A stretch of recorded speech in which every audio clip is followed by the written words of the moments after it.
my left. Paul Wimmer, City Council Member. Tim Brunson, City Council Member. Jody O'Kady, City Council Member. Ronnie Price, Mayor. Homer, City Council Member. Colin Gallagher, City Council Member. Tim Berry, City Council Member. Buck Buchanan, Police Chief. Rick Lance, Director of Public Works and Utilities. Julie Boyd, Planning and Zoning Administrator. Chad Russell, Fire Chief. Matt Kane, Director of Finance. JT Klaus, City Attorney. Dana Engstrom, City Clerk. Les Mangus, Director of Community Development. Jolene Graham, Assistant City Administrator. Jennifer McCausland, City Administrator. All right. At this time, I'll call Jerry Smith, Faith Baptist Church, to lead us in invocation. How you doing, sir? I'm doing good. Thank It's you a for new being year. here. We have a new opportunity, don't we, for all kinds of good things. And welcome to the new council members. Lord, thank you for this day you've given us today. And thank you for the community in which we live, work, and serve. We pray again for this year as we enter in full steam ahead. Pray for our schools, our businesses here, those who serve us, those who protect us. Lord, we pray for our community, that it be a community of concern and compassion for their neighbors. And Lord, that we'd appreciate those who serve us. And we pray for these new ones especially. We pray all those who serve in any capacity in our city. Give them wisdom this year, give them patience, give them the skills they need, and give them the character to stand before us. In Jesus' name, amen. Amen. Amen. Thank you, sir. If you would stand and join us in the Pledge of Allegiance. I pledge allegiance to the flag of the United States of America and to the republic for which it stands, one nation, under God, indivisible, with liberty and justice for all.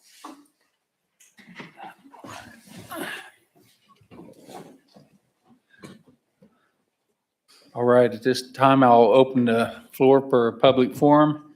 If you'd like to speak to the governing body, feel free to do so, and keep it short. No takers? All right, public forum is closed. Excuse me, I do think we have a speaker. Go ahead. George Theo Harris, 519 Woodstone Place. I started the day early today because I was in Wichita City Council and they had a birthday there. Our city councilor was 43 today, Michael Holheisel. But I wanted to tell you all that I'm part of the senior group over at the senior center. I've been here before, talked to you guys. And we had a guy come from Florida to come up and play bridge with us over there. He's blind. I mean, totally blind. He can't see at all. And we were accepting of him. And Wichita, they wouldn't really, he tried to get in a Wichita group and they just, was making it tough. But that just shows you the type of people that are here in Andover. So there was an article in the paper and everything, also this senior paper. But I'm here tonight also because I told you that city councilor in Wichita, his birthday is today, 43. One of our seniors here, that she came to Andover, especially because she don't have any more kids and she loves the high taxes. So she came here and she's 93 years old today. And she's like, well, I don't want to go and talk or anything. My hair's all done. I sit here, wear my hat. But anyhow, I just think it's nice that at 93, she's upright, I told her. So that's nice. And that she came. And so I just wanted to acknowledge her on her birthday. We just went to taco shop and we had enchiladas and beans, and we've been having a tootin' good time tonight. Happy birthday. Happy birthday, ma'am. Happy birthday.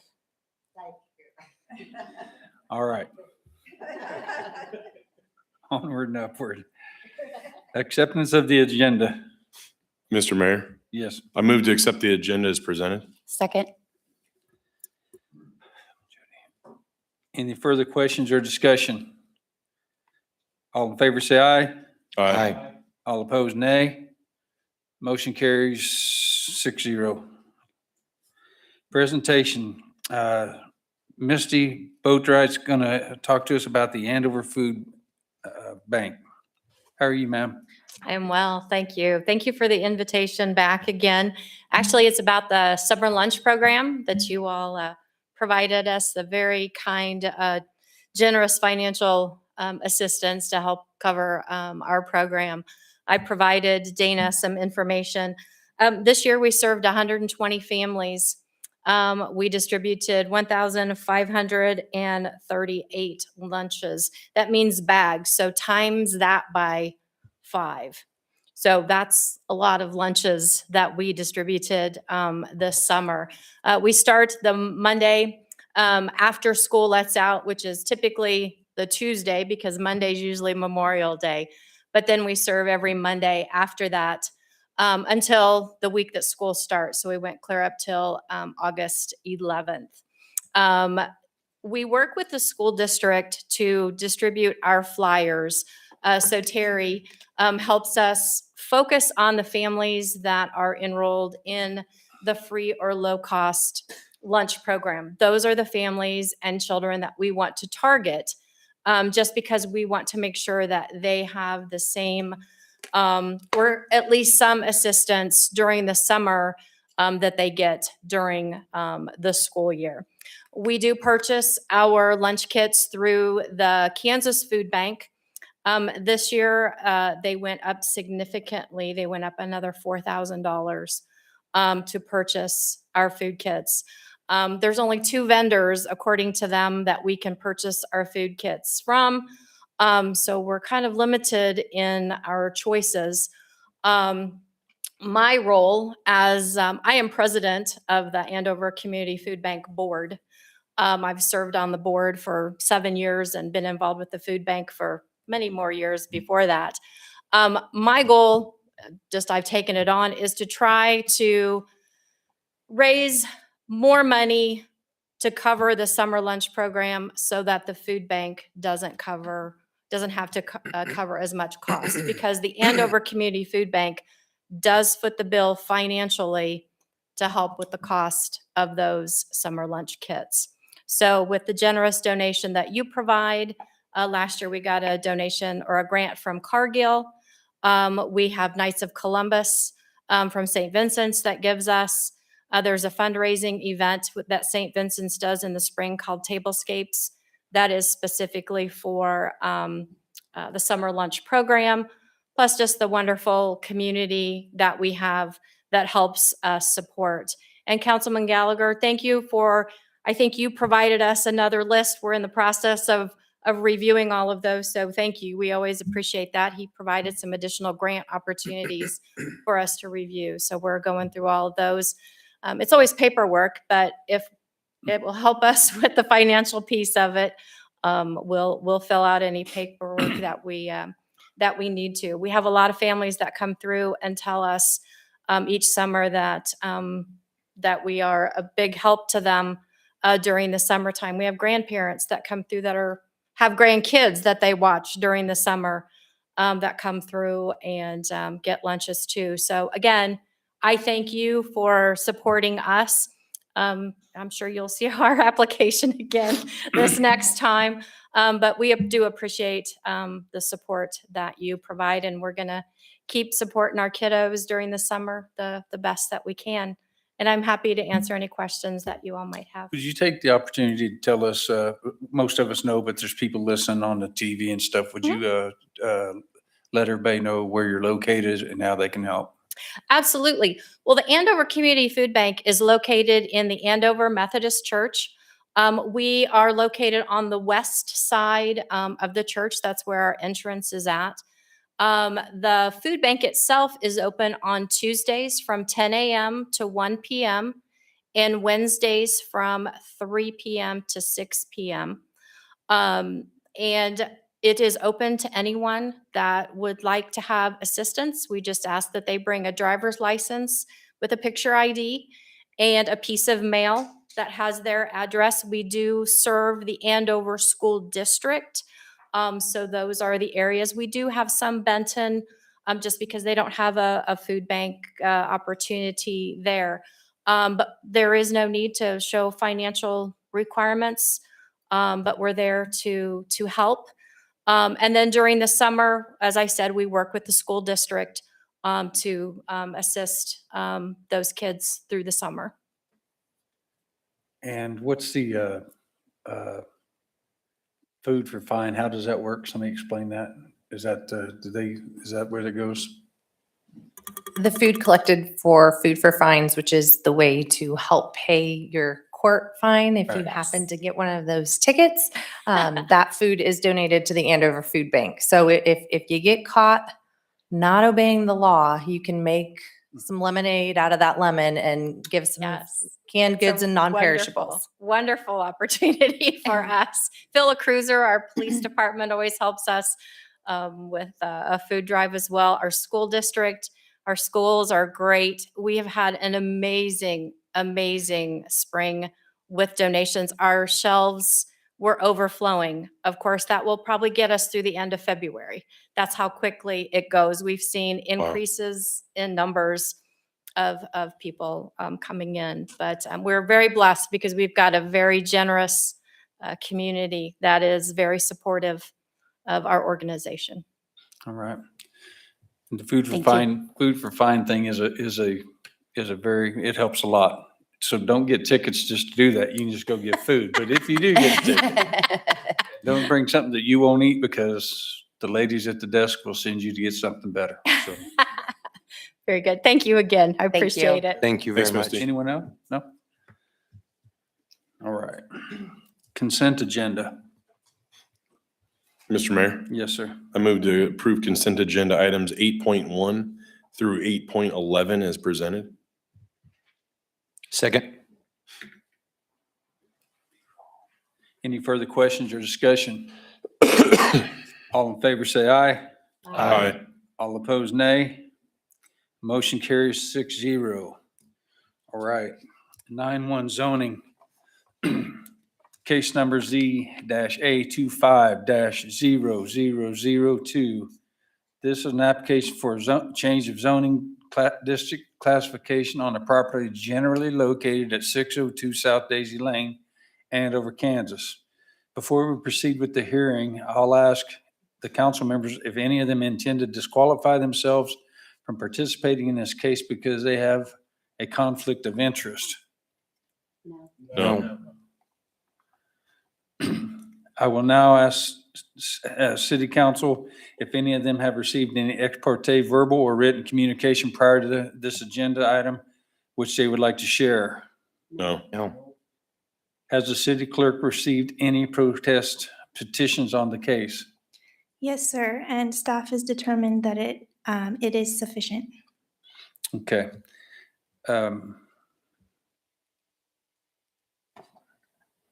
I now ask city council members if they have all received copy of the draft minutes of the planning commission for December 16th, 2025, which summarizes the hearing on the case. Yes. Yes. Yes. I now call on city zoning administrator to provide us with a report on this case. Mr. Mayor and members of the council, what we have for you here is a change of zoning district classification on 602 South Daisy Lane from the SF1 Single Family Residential to the B3 Retail and Service Business zoning districts. This parcel is located just at the end of Daisy Lane, and it is adjacent to the south end of the Andover Auto Body. So it's near that intersection between Andover Road and West Cloud Avenue. This picture is kind of sideways, but north would be to the left here.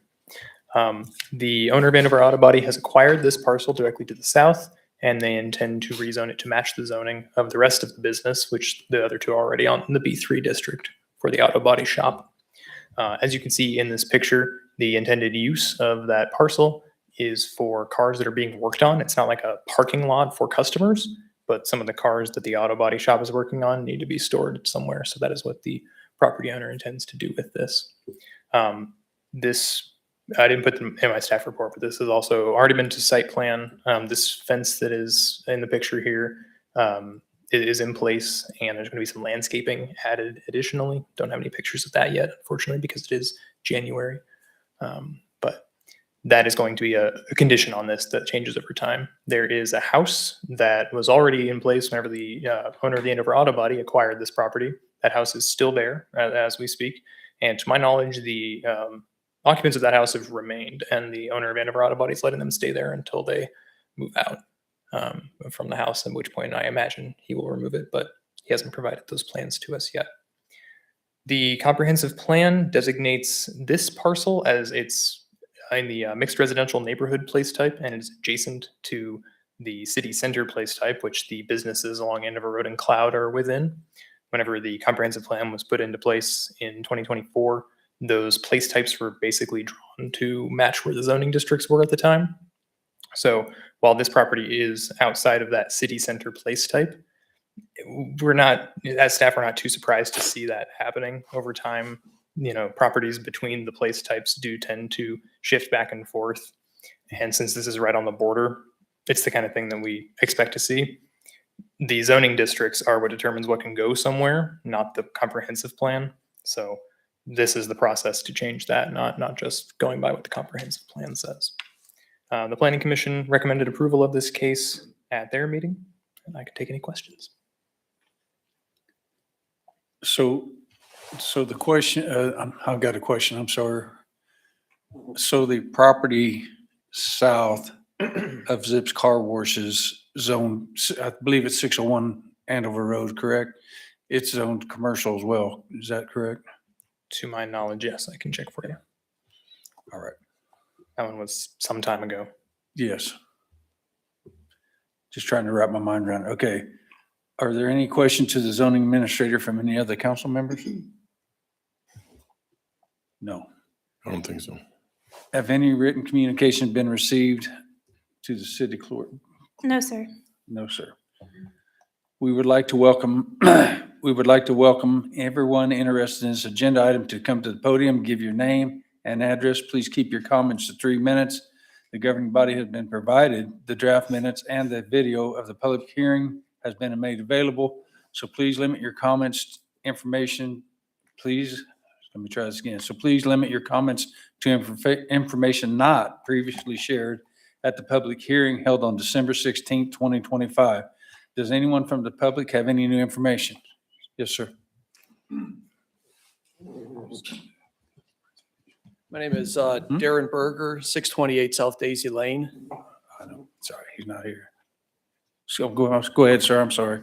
Okay. Yeah, I'm not sure if this would, what we're going to count as new information, but looking through the Planning Commission notes here, a couple notes. I guess the biggest hangup I have as a neighbor to this property, a couple 100 feet south of this, is the comprehensive plan that says mixed residential neighborhood. The sort of the note that's in here that says the subject property, yeah, okay, it's on the boundary between place types as was just mentioned. But then it says also an auto body shop may be more intensive than would normally be found in mixed residential neighborhood. When I'm looking in the comprehensive plan and it's talking about mixed residential neighborhoods, I mean, it's talking about multifamily structures, maybe higher density housing, well-connected, a dense street network, short blocks, local collector, on and on. A lot of things are mentioned in here that aren't, basically on the industrial scale. And so the bottom line is, and try to keep this within 3 minutes or less, I believe the change from single family 1 to a business 3 zoning is too dramatic. It's not following the comprehensive plan, not even really close to it. And I understand that there's flux or whatever. What happens is this change to business 3 leads to the next change and the next change and the next change. And I'm struggling as a homeowner just south of this to try to figure out where that ends. And I don't believe that the zoning commission really is taking that fully into account. All right. Do any of the council members have any questions for the public presenter? Your concern is that the zoning for business 3, is that what you're explaining was your biggest concern, that it would be turned into something else? Well, eventually, sure, why not? I mean, right now it's a parking lot, and then there's no real development, there's no master plan for this. You've mentioned 601 Andover. That was a residential lot. I think that changed over to business 3 about 4 years ago. So not really that long ago. And then what's the next logical step? Like 618 Daisy? I mean, where does it end? Because the rationale for changing this to business 3 seems to be, well, the one north of it is business 3 and the one north of it is business 3, right? Because those were all residential. And it's just piecemeal. So it's just step by step moving into our neighborhood. Unfortunately, or fortunately, depending on where you sit, this whole town has been that way from time to time. And when phase 1 comes through, there'll be a road come through from Cloud, from 159th down Clyde Street. Right Clyde to the connecting to top. Cloud, right? I'm aware of that. So growth is inevitable. I know the growth is inevitable. It's kind of funny because on the drive in tonight, I came in past the new development, Skylofts, Yorktown, and then the heritage houses that are in there. And I kind of thought to myself, this was just a big field here. There weren't a bunch of houses that were really being affected by that. Okay. And that's how the development is supposed to happen. We're going to put the retail stuff by the road, and then we're going to have the doctor's offices and the office buildings and until you get into the high density housing, right? And then that's sort of the transition that was planned out. This isn't planned. This is just, and you've got a plan. You paid, I'd love to know how much money you paid for the plan, the comprehensive plan. I mean, it's professionally made, right? Yes, there actually is a plan. There's also going to be a backage road go in to tie into Andover Road after phase 1 because Cloud Street, you will not be able to go across to get into Dillon's. So we're going to have to move the road to the south to accommodate people to get across Andover Road from your neighborhood into Dillon's parking lot. So are you talking about widening Feather? We're not sure where it's going, but yes, there'll be a road. So it's inevitable. I've heard this discussion before, and it was talked about Feather and then connecting through Andover Road to the sort of backage area there behind Dillon's. Yeah. So it's coming. So it's not piecemeal, and we put a lot of thought into it. It's just inconvenient. When I bought my house, Andover Road and Central were 2-lane roads. Now during the daylight hours, I can't take a left turn out of my neighborhood without having to stop and get a haircut. So we've all experienced some kind of growth.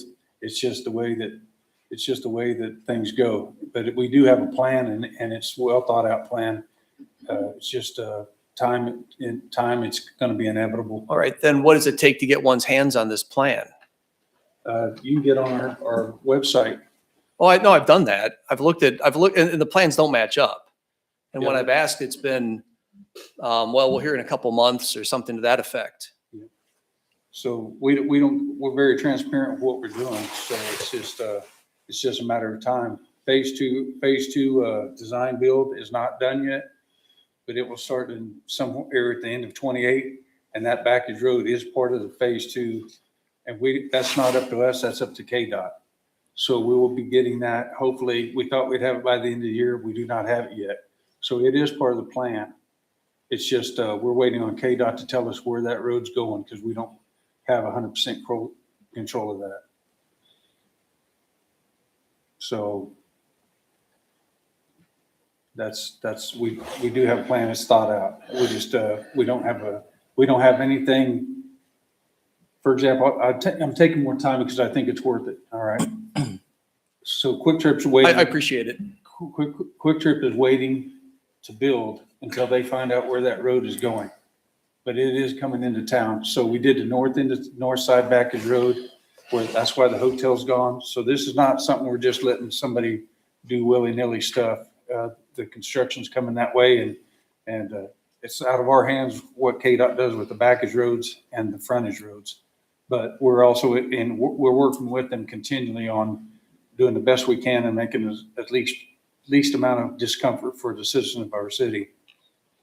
But I tell people all the time, we have to make the best decisions for 16,000 people. And that's just part of the job that is hard for us as well. So anyone else have any questions or? Mr. Berger, I watched and paid close attention to the planning and zoning meeting that you spoke at and listened to all your concerns on that as well. And of course, I was not on council at the time. I personally have gone out there to take a look at that area. I feel like sitting here requires an in-depth knowledge of the things that we're discussing. It was news to me, the Business 3 portion being a concern of yours, but I'm also saying that there is a break between properties, between your property and where this is occurring. I also note that the business that is acquiring the property has been there, been in business, well, since it opened. So for a period of time. Is your concern that that business would close or with this expansion close or modify itself to go to this, Business 4, Business 5 environment?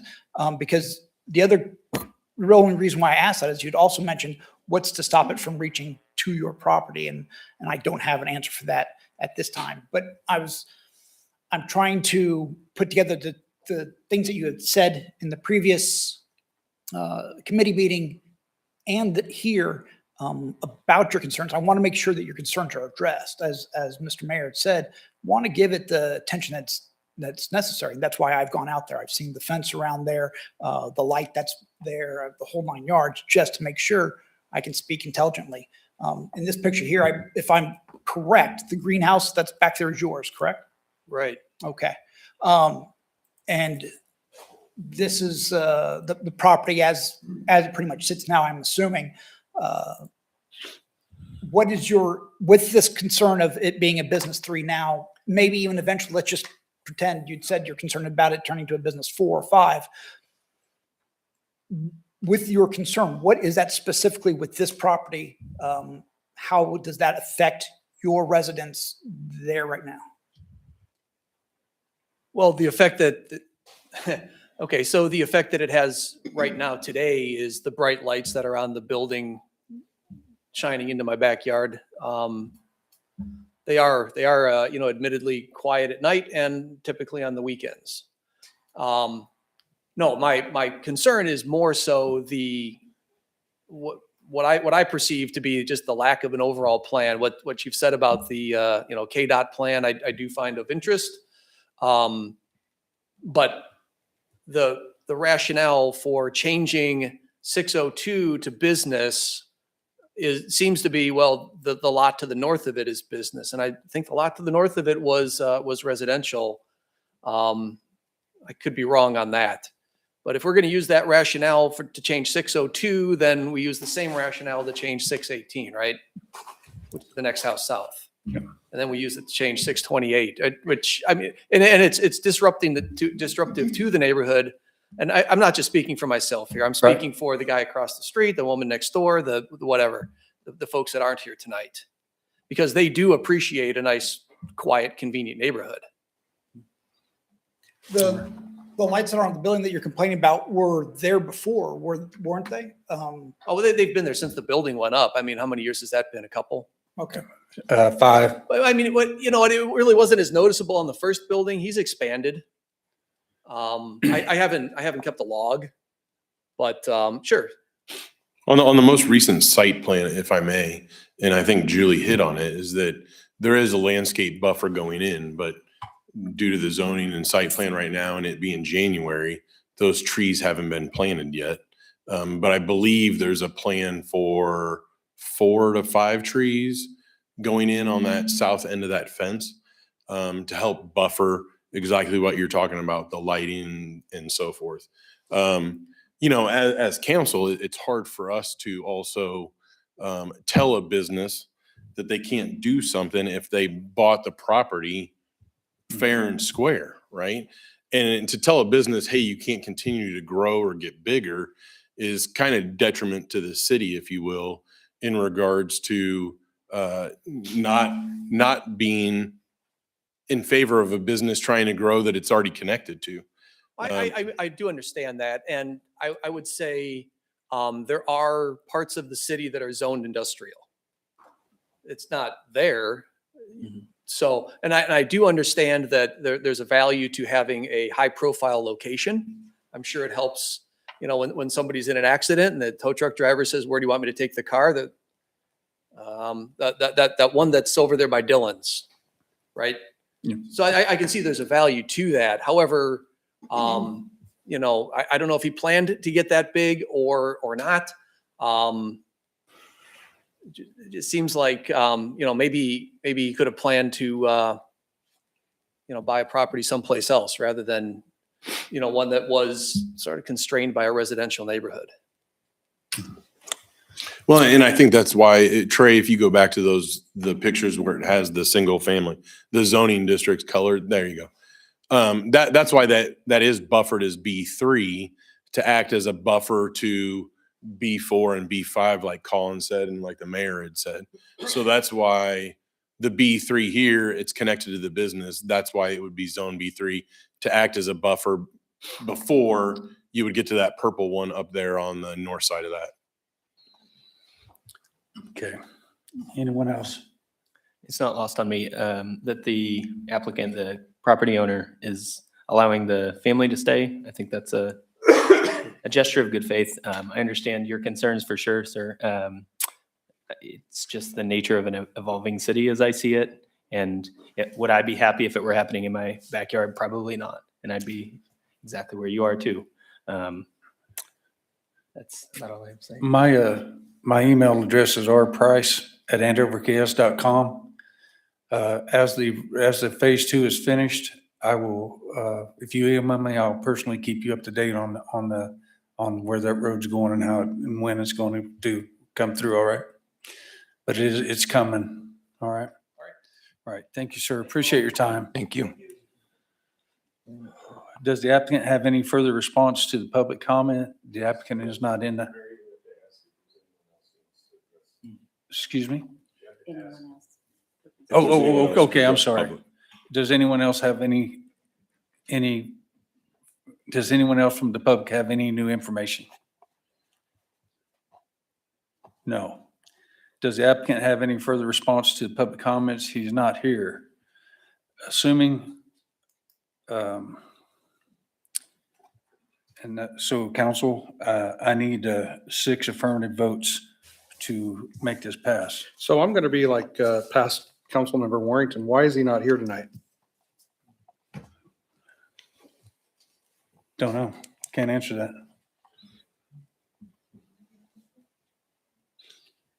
Did he know he was supposed to be It here? this evening? appears that we don't have any communication from him on the matter, so we don't know why he's not here tonight. I mean, he knew, I mean, unless you informed him that, okay. Assuming council has received all the information they need on this case, you have received an outline of the choices provided under the state statutes for council action K.S.A. 12-757C. How do you wish to act? Mr. Mayor, Yes, sir. I move to adopt the findings of fact and recommendation of the Planning Commission to approve the change of zoning district classification from the SF1 Single Family Residential Low Density District to the B3 Retail and Service Business District on a property generally located at 602 South Daisy Lane. Second. Who's that? Any further questions or discussion? I'm just going to voice my frustration that he's not here, Mr. Mayor. You know, if he wants this changed, he should be here. If we had any questions or concerns, you know, he could, you know, it even states in your checklist that if, you know, if he has any rebuttal statements. So it's a little frustrating that he's not here, especially for something like this. So.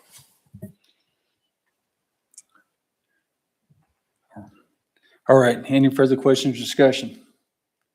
All in favor, say aye. Aye. Aye. All opposed? Say nay.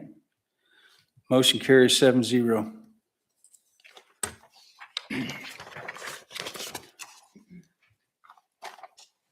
Persons aggrieved by the final decision of the council on this matter have 30 days after today's action within to appeal to the district court.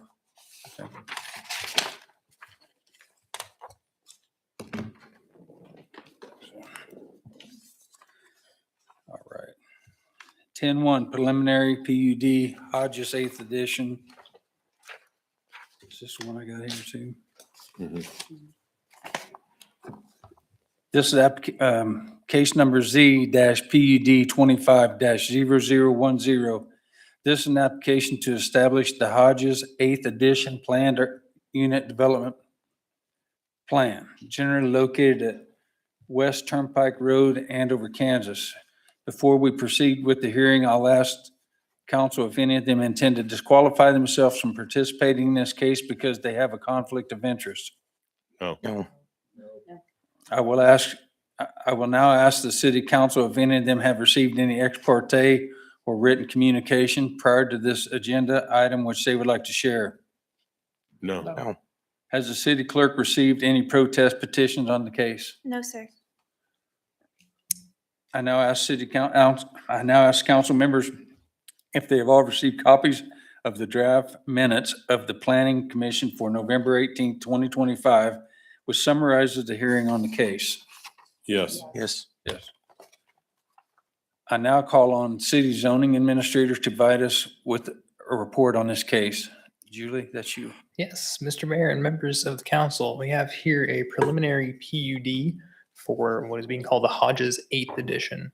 I'll start by saying that the Hodges 7th, and in fact the previous Hodgeses, were not under PUDs, but the applicant has decided to move forward with the planned unit development for a couple of reasons that I'll get into. This Hodges 8th planned unit development replats the existing Hodges 7th, which had already started construction. There's a few duplexes out there just south of the turnpike, and is going to basically massively expand the land that duplex development would be on, so that a total of 43 duplexes, about 86 dwelling units, could be included into the complex. The rest of the parcels will be changed to the underlying MXR multiple family mixed residential use district. This is pretty much all residential use already, and the surrounding area has a lot of that exact zoning district. So this fits in very, very well, and that would allow for the duplex construction that the property owner is intending to put in. The existing duplexes that, like I said, had already been constructed are served by city sanitary sewer and Wichita Water, and those are on what is currently West Turnpike Road. The intention that we understand is for those to be extended to serve the rest of the complex, which obviously the connection is right there to the north, so it's very easy for them to connect. West Turnpike Road itself is intended to be turned into a private access road, so it would not be a public street anymore. That way, the public access would be up to the north with that single access point off 21st. The developer is trying to move that access point as far from the bridge there as possible by moving to the east, so that basically you can see better when you're trying to turn out of there. It's a little bit treacherous right now if you've been over there.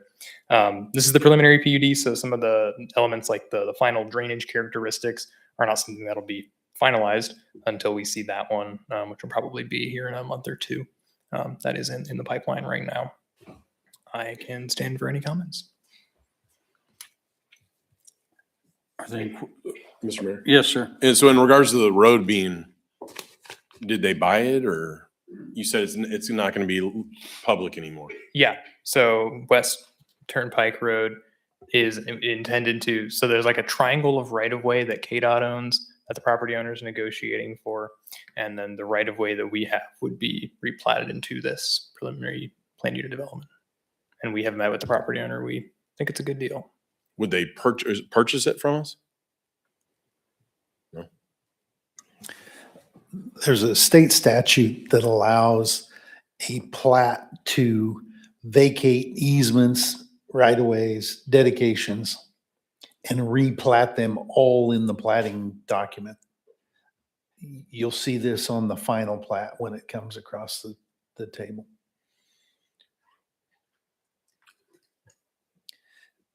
Turnpike Road's status is a bit questionable. It was an access easement that was granted by the Turnpike Authority back in 1956 when the turnpike was established. It's been used as public access since that point, but it was never dedicated as a public street right away. And there's nothing we can do, but I just wanted to make my feelings.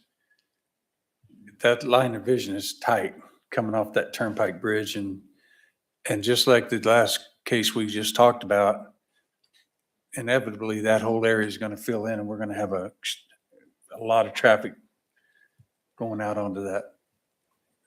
I'm just wondering, do we need to have some forward thinking on what we're going to do when that whole area is filled in with duplexes or multifamily home? We have contemplated that. The applicant has actually bought, gosh, what is there now? 5 parcels, 2 parcels to the east of where he started, with the sole purpose in mind of moving that access point further away from the bridge to get a little more sight distance. So it's the property's there to be able to do that then, Les? Yes. Because that is one thing that makes me nervous, that line of vision, because That was our concern with the Hodges 7th edition okay. when we contemplated it. Long as we have it in our thought process, I'm cool. Any other questions for Julie? Mr. Mayor. Yes, sir. Julie, I'm looking at this, this plotting right now, and I'm counting roughly well over double the amount of parking spaces per unit. Can you confirm that they are specifically looking at putting in duplexes versus another type of a multi-family dwelling system? Yes, the intention is for duplexes. If you've been over there, 5 of them already exist. I think people might be living in them at this point. But the intention is to keep doing exactly that thing across the entirety of the complex. All right, there's a lot of parking they have allocated for this. Yes. so. Final parking design will go to the site plan review committee most likely, just to make sure that we have enough. I think that they are well over the amount with even their conceptual plans, but that is something that we'll check. Thank you. Anyone else? Have any written communications been received by the city clerk? No, sir. We would like to welcome everyone interested in this agenda item to come to the podium and give your name. Wait a minute. Does the applicant wish to present any new information? They're not here either. We would like to welcome everyone interested in this agenda item to come to the podium, give your name and address. Please keep your comments to 3 minutes. The governing body has been provided. The draft minutes and the video of the public hearing has been made available. So please limit your comments to information not previously shared at the public hearing held on November 18th, 2025. Does anyone from the public have any new information? No. Does the applicant wish to any further response to the public comment? There were none, and the applicant is not here. Assuming city council has received all the information they need on this case, you have received an outline of the choices provided under the state statutes for county. Gosh dang it. Try this again. Assuming the city council has received all the information they need on this case, you have received an outline of choices provided under state statutes for council action KSA 12-757C. Council, how do you wish to act? Mr. Mayor, Yes, sir. I move to adopt the findings of fact and recommendation of the Planning Commission to adopt an ordinance effectuating the establishment of the preliminary planned unit development district for the Hodges 8th edition, generally located on West Turnpike Road. Second. Any further questions or discussion? All in favor, say aye. Aye. All opposed, nay. Motion carries 6-0. Persons aggrieved by the final decision of the council on this matter have 30 days after today's action within which to appeal to the district court. Mr. Mayor, Yes, ma'am. I just wanted to make a comment that I think kind of going back to what Councilman Berry said, it was something we discussed quite a bit in depth, even last year. If there is something that you are going to be on the agenda for, it would be really nice for you to be here in case we do have questions we can have answered here. I just think it needs to become a norm, and it needs to be out of respect for what we're doing, you're wanting to be done. So I think that going forward, we need to make sure that everybody is here when your agenda item is going to be heard. Need to start tabling stuff.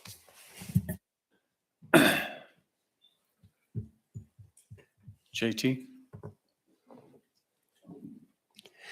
Yeah, I just wish to be very clear, and we'll have additional training on this, but of course, there's a set of rules you have to follow in your quasi judicial role here. So I appreciate your concerns, and I even agree that people should be present. I just want to make very clear that you can't take that into account in any manner, way, shape, or form.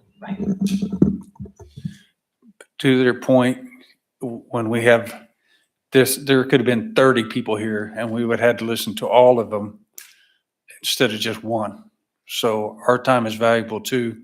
So if we're going to have to answer hard questions or listen to somebody protest for a long time, it's just a courtesy to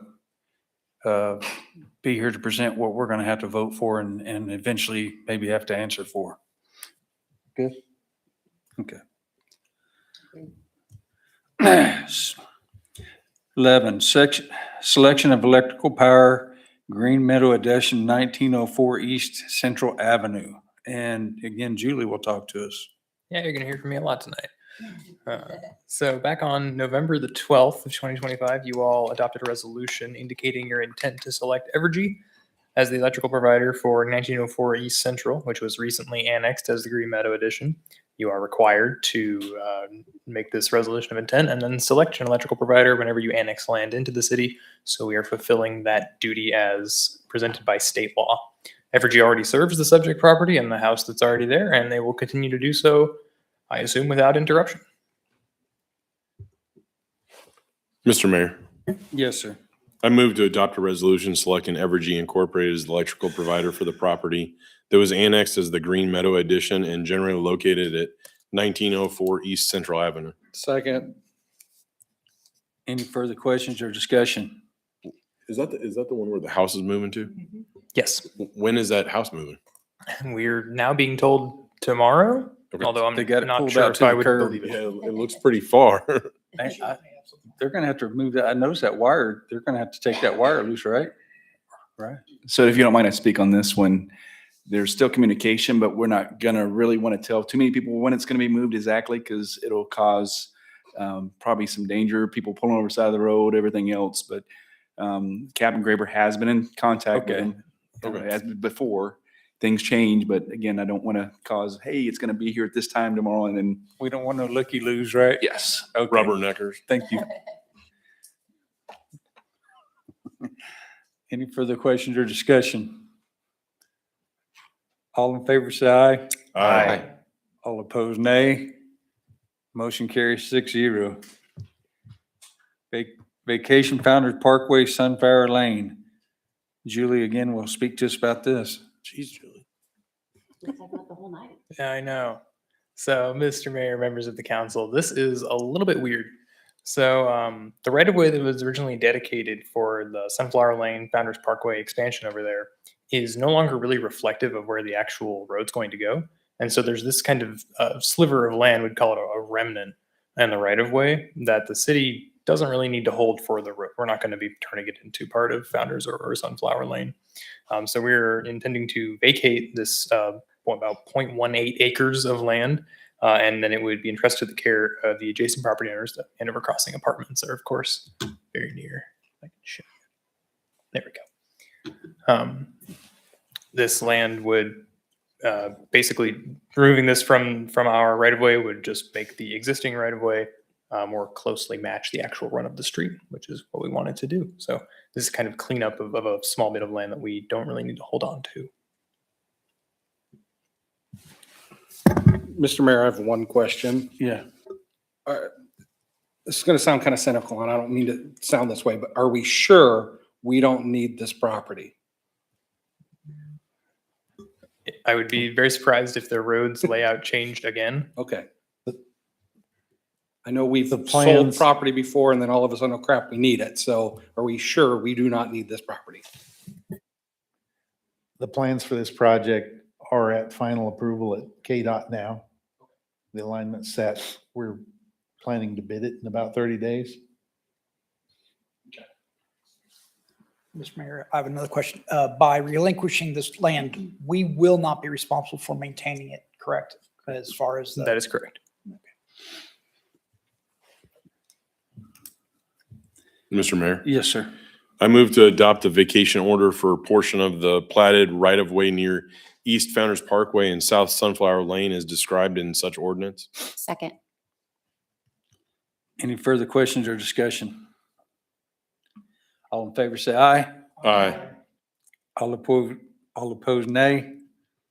Motion carries 6-0. 13-1 bid award 20-02 street rehabilitation, and Rick's going to talk to us about this. Mr. Mayor and Council, in December, we bid our street rehab. This is actually going to be phase one of two of mostly arterial surface treatments. If you recall, back in the summer, we did a fairly large amount of large crack repairs in preparation for some street surfacing. This is on the areas that we're going to do mill and overlay work, where some of the cracks and some of the joints were a little bit more, and surfacing has a little more surface defects to it, and those areas will get milled and overlaid. Some of the other areas that we have already done, West Central and 13th Street, where we did crack repairs on that, we're looking at a little more economical method to seal those streets up and resurface those to come in the future. But this is the mill and overlay portions of that work, and we bid that, and we got what we feel like by today's dollars a pretty good bid on that, and we're recommending approval of that to Pearson at $1,445,774.82. The monies for this will come from the street sales tax fund that's dedicated towards roadway improvements and maintenance. Excuse me. I would stand for any questions if you have any. Sorry, Mr. Mayor. Yes, sir. Rick, what's the squiggle line there? Is that? That is, Is if that you gotta road? zoom up, that is just, there's some cul-de-sacs off that road, and the road kind of, that's, I'm drawing a blank on that road, name of that road, but it's got a lot of curves in it. And then it's got a lot of little cul-de-sacs off it. So that's why it looks so squiggly. If you zoom up on a lot, it's not, and it's my Okay. fault, the line's kind of thick, makes it look kind of squiggly. And these are essentially the roads that have the stripes down the middle of them, that have signs on them that say coming in 2026. Yeah, especially on the arterial roads is where what you're primarily referring to there. Those are their main mile line roads typically. Some of the large crack repair was done by your street department, but the arterial roads, say on Central and 21st and 159th were done by the contractor this last summer. Yes, those are the roads that have what you're referring to as stripe is where we did a large thermal crack repairs. And we dug them down, patched them back, and then we'll come through, we'll mill that surface off so we have a true plain, even surface to limit the amount of reflection that comes back through when we pave it back. The cracks will come back through at some point, but we're delay it by a while by doing it the way we do it. I know you can't necessarily estimate or guarantee, but when you say a while, we're looking at longevity of doing this 10 years, 20 years. Before they become like cracks like they were before, Yeah. yeah, I would say 10 to 15 probably. It's hard to predict it. Those thermal cracks are something we didn't see in pavements in the 80s and maybe early 90s. And as asphalt has changed due to the oil content that was in it, seems to be showing up more. It doesn't stay as, I guess, flexible as it used to be. And that's where we're getting these now. Thanks, Rick. Mr. Mayor, I have a question for Mr. Rick here. Can you promise this isn't going to take place on Central during school? It is part of the contract that the contractor has to do this work while school's not in session. So Central, Keystone, and 159th, those areas, and 21st, they can work on it if, say, it's Spring break. spring break and if the weather looks good and they can get it planned out. Obviously, we're going to work with them pretty hard to make sure that if they mill that off, they're going to get it paid back because we don't want them in set until May. But they can work when school's not in session. Christmas break would have been great. It would have been great, and it had people known it was going to be 70-some degrees. Say, if we It'd been knew. awesome. But yeah, no, the contractor could elect to jump in and do some of that. They probably would move over and do some of those other areas that, like maybe on that one residential stretch that's back there, they might choose to do that prior to and do that first. But it's not a huge job for a contractor, so they might just choose to do it all during the summer. But that's the reason why we bid it kind of early, so we can get it on their schedule so that we're not fighting. Because what will happen is there's other areas we'll be fighting for getting work done around schools while school's not in session. So we want to kind of get on the schedules earlier too. Speaking of that, sorry, one more question, Mr. Mayor. I'm talking to other city council folks and commissioners that I've chatted with. They've used all three of these companies before, and it seems that there's so much work out there that they kind of blow off one to do another city, or do the Turnpike or do KDOT. Do we have anything in the contract that they sign stating that it's got to be done by a certain time, and once you start, it has to be? I mean, Yeah, we have things in the contract, and we give them a pretty big window of when to do it. But once they get it milled off, let's say they have so long to get it put back in place, we find our prices is a little better when we give them a bigger window to start if it's not stressing us on, but like on this particular case, probably driving the cost up a little bit around schools. So you got to do it during that time period when school's not in session. But on typical residential areas, we usually give them a longer period, but we make it to where they can't just mill it off and come back 6 weeks later or whatever. yes. That just seems to be everybody's biggest concern or gripe or complaint, is that they'll choose. And there's three here, but there's not many. There's a handful of companies that do it, and everybody's having this work done. And that's the biggest complaint I've heard from everybody. Even, my buddy friend who's an engineer at KDOT, they're having issues, getting 35 done and stuff like that, because they'll bounce crews from here to here to here to here. So Sure. We have contracts that has calendar days or construction days and such. Now, the hammer is if they blow you off is liquidated damages for delays and stuff. We can't physically make them work, right? So the only thing we could do is try to hold them to the contract and whatever remedies the contract has. But yes, there's stuff in the contract. perfect. Thank you, Rick. Anyone else? Mr. Mayor, Yes, sir. I move to accept the lowest qualified bid from Pearson Construction LLC, Wichita, Kansas, in the not to exceed amount of $1,445,774.82, and reject all other bids and authorize the mayor to sign the contract for the 25-02 street rehabilitation to serve multiple streets project. Second. Any further questions or discussion? All in favor, say aye. Aye. All opposed, nay. Motion carries 6-0. KDOT grant agreement for Capital Federal Amphitheater events, and Jolene will talk to us about this. Good morning, or good morning. Good morning. Hi, it has been a long morning, let me tell you. Good evening, Mayor and council members. Very pleased to present to you tonight an agreement. It's a grant award from the Kansas Department of Transportation in the amount of $30,000 for a campaign aiming to prevent impaired driving after events at the Capital Federal Amphitheater. In the words of Jenny, who had spotted this grant as an opportunity for our event goers, we encourage them to come and to enjoy our concession stands, which includes alcoholic beverages. And, that's good for business, but we're also creating perhaps an environment where impaired driving can occur. And so, just a few interesting data facts that were compiled to apply for this grant. The Kansas site, the Kansas Drive to Zero Crash Data Dashboard, shows that approximately 47 of the 265 total crashes in Kansas due to impaired driving occurred in the Wichita Metro and Butler County areas.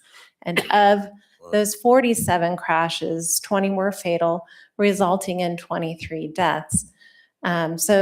In researching part of the strategies identified in this study that the state did, it really highlighted the importance of educational ad campaigns focused on changing behaviors, and just with the goal of drivers getting home safely. And so you may have heard the phrase "fans with a plan," and that is a campaign that the Kansas Department of Transportation had put together, and we intend to kind of capitalize on that messaging and to continue that. And a really unique part of this grant will go towards providing vouchers for ride shares. So working with a company like an Uber or a Lyft and being able to provide discounts or perhaps even free rides to and from our events would be a way to also assist with this. We'll be looking at the data dashboards at the end of the 2026 season to see if we've been part of moving the needle. I would also, in addition to thanking Jenny for spotting this grant opportunity and seeing that would be a good fit for our community, I also want to take a moment to thank our Public Information Officer, Megan Shapaw, and the Director of the Capitol Federal Amphitheater, Catherine Ewing, of Legends Global, for really assisting me in getting into the details of what is a viable marketing plan and educational outreach for this type of grant. Very good. Any questions? I mean, I think it's cool. No, I just wanted to say thank you to everybody that worked on that. Jenny, thank you. And also to Megan and Kat. I think it's something this is very important. And I think that it's something that we definitely can get behind and really push for the good. So I like it. Thank you. I also want to thank the administration, Megan, and everybody else as well that's been involved in this. I think it's a requirement as good government to be fiscally responsible. I think that this is obviously a great use of funds. I do have a couple quick questions.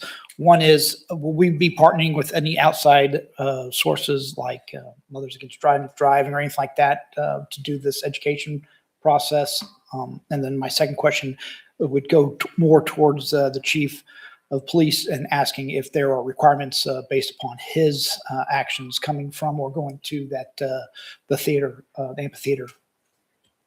What's the noise I'm hearing? Who's got their phone on? I think it's, Okay, thank you. Sorry, sir. Go ahead. I'm sorry. Finish. My first question, I guess, let's address that, is are we partnering with any outside sources or resources in order to do an education campaign, Mothers Against Drunk Driving, or any outside resources like that? Yes, we will, but those have not been identified. Okay. And then my second question was, I did not know if there are any requirements for local law enforcement in reference to this particular grant. There is not.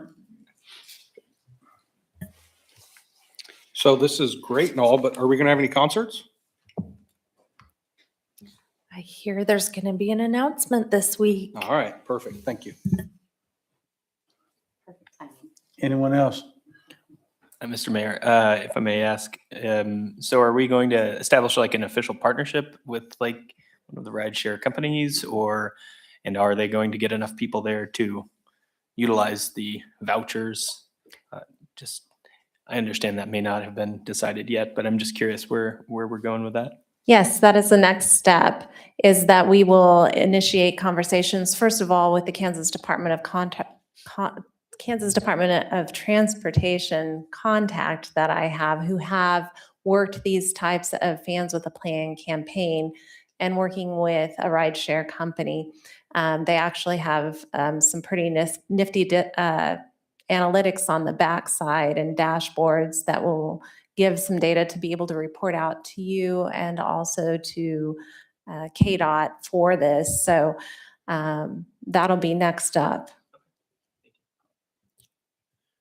Our friends at McConnell Air Force Base have a deal set up like this to where if you're on the base, they'll get you a ride to your house or wherever. And if you're an off-base person, they will get you a ride to the gate where you can get a Uber, but they really stress and push the issue that we want you to have fun, but we want you back to the next deal. So it's a good deal. Appreciate y'all working so hard on it. All right, anyone else? Mr. Mayor, Yes, sir. I move to approve the agreement with the Kansas Department of Transportation for impaired driving mitigation efforts at the 2026 events held at the Capitol Federal Amphitheater. Second. Any further questions or discussion? All in favor, say aye. Aye. All opposed, nay. Motion carries 6-0. Member items, we'll start with Mr. Wimmer. I don't have any tonight, Mr. Mayor. Thank you. As for me, thank you for having me and Mr. Gallagher. Appreciate everybody's welcoming and training ahead of today. I know I still have a lot to learn. Tonight was a good starter. Not too contentious, but appreciate everybody's warm welcome. I don't have anything other than welcome to the two new guys. Excited to have you on. Homer, go ahead, brother. I just want to tell Mayor, thank you for sharing on the mayor message, that we put out every month. I just ran across Paul's December issue. And so I just want to say thank you to sharing that. So it's not all the members, you give the council the opportunity to do it too. Paul, you did a really great job on that message. So I just appreciate that. Thanks for whoever left it here from December. And then, wanted to say something, on site plan. I know we get a lot of grief and stuff like that, but with Pearson getting the award tonight, it kind of reminded me of the Pearson sign on what is that? The rock rehab place or what? Concrete plant. That sign was recently done. We approved that sign. It looks really good at nighttime from the turnpike. So I don't know. The site plan does do something because that sign looks really good. So just wanted to say that. I mean, no, but we did approve it. I just want to make sure that, Okay, just curious. maybe you get out and look at it. So.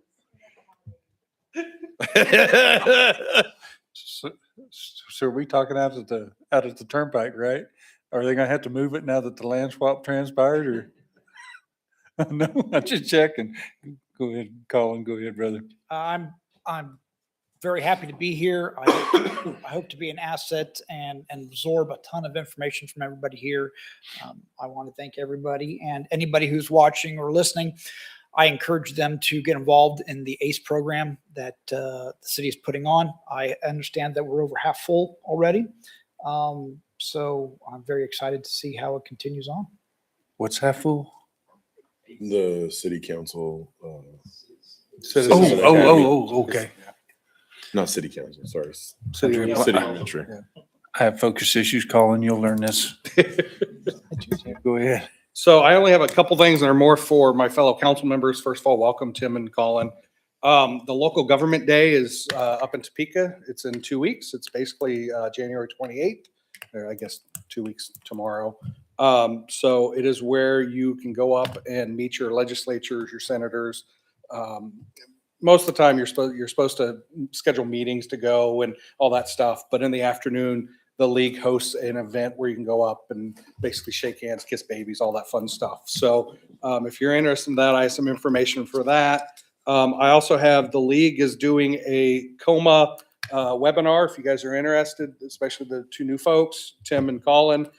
It is February 26th. It's a webinar from 10 to 11:30, so it's an hour and a half, but it kind of goes through the whole thing of the Kansas Open Meeting Act. Probably everything JT has already told you, but this gives you some credit to get your certificate for government elected official. So that's really all I have. Welcome. Good news, Mr. Barry. All of you are going to get to hear about Coma and Cora at your January workshop. And That's then you exciting. can fact check him at the league session that you just mentioned in The February. league knows JT very well, so All right. Thanks, Tim. does that count for my credit? Will that count for my All right. Municipal Training Institute credit? Yeah, you can count it, but I'm going to do it in a half an hour. Yeah, right. We've done this before. Yeah, right. All right. I don't know if I'll be here. I too welcome both of you, and it's a new opportunity for us to do great things, and there's lots of stuff going on. So, and you got your feet put to the fire tonight with that's the first time since I've been mayor we've done that particular type of PUD where we had to have a. So there'll be times where, man, we have to make decisions that will make 300 people unhappy or 600 people unhappy. But like I explained to the gentleman, we have to represent 16,000 people and make the best decisions. And growth is going to keep happening. So it's not always easy, but you always have to, we have to make the right decision 100% of the time for our citizens. So glad to have you on board. And Matt, do you need a hug or anything? You didn't get to speak tonight. So it's Julie just- took up all the council time. Can I get a motion to adjourn? Mr. Mayor, Yes, ma'am. I move to adjourn. Second. She's been sitting over here with her finger on the button. Can't tell people that. Do we need a vote? Oh, yeah. All in favor say aye. Aye.